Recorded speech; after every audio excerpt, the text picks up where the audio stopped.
இந்த வீடியோ பதிவு ரொம்ப முக்கியமான ஒரு பதிவு. இந்த வீடியோ ஸ்கிப் பண்ணாம கடைசி வரையும் பாருங்கள். நீங்கள் பார்க்குறது நீட் பிஜி தமிழ். நான் உங்கள் கார்த்திக். இன்றைக்கி வந்து பார்த்திங்கன்னா கவுன்சிலிங் தேர்ட் ரவுண்டு பற்றி 2 அப்டேட் கொடுத்துருந்தாங்க. ஒன்று வந்து பார்த்திங்கன்னா எம்சிசியில் நமக்கு வந்து ஆல்ரெடி எம்சிசி ரவுண்ட் 3 வந்து கம்ப்ளீட்டாக முடிஞ்சிருச்சு. ஜாயிண்ட் அப் டேட் வந்து நமக்கு இன்றைக்கி தான் வந்து கடைசி டேட். இப்போ என்ன பண்ணியிருக்காங்கன்னா எக்ஸ்டென்ஷன் பண்ணியிருக்காங்க. அதாவது நாளைக்கு நைட்டு 11:55 வரையும் பார்த்தீங்கன்னா காலேஜில் ஜாயின் பண்ணாதவங்க இன்னும் இருந்தீங்கன்னா ஜாயின் பண்ணிக்கலான்ற மாதிரியா அப்டேட் கொடுத்துருக்காங்க. எம்சிசி டேட் வந்து எக்ஸ்டென்ஷன் நாளைக்கு வந்து ஜாயிண்ட் அப் டேட் வந்து எக்ஸ்டென்ஷன் பண்ணனால தமிழ்நாட்டுடைய ஸ்டேட்டுடைய சாய்ஸ் ஃபில்லிங் சாய்ஸ் லாக்கிங் நமக்கு வந்து பார்த்திங்கன்னா 5ஆம் தேதி 5 மணிக்குள்ளே பண்ணுற மாதிரி எக்ஸ்டென்ஷன் கொடுத்துருக்காங்க.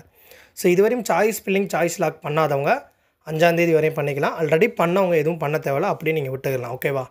ஸோ இந்த வீடியோ வந்து நிறைய பேருக்கு ரொம்ப முக்கியமான ஒரு வீடியோ. ஏன்னா நிறைய பேர் சாய்ஸ் ஃபில்லிங் பண்ணாமல் இருந்திருப்பீங்க, மிஸ் பண்ணியிருந்தீங்க அப்படின்னா உங்களுக்கு தமிழ்நாடு ஸ்டேட்டுக்கு எக்ஸ்டென்ஷன் கொடுத்துருக்காங்க. ஸோ இந்த வீடியோ நிறைய பேர் ஷேர் பண்ணுங்கள். தொடர்ந்து நம்ம சேனல் ஃபாலோ பண்ணுங்கள். இன்ஸ்டாகிராம், டெலகிராம் எல்லாத்தையும் ஃபாலோ பண்ணுங்கள். தேங்க்ஸ்.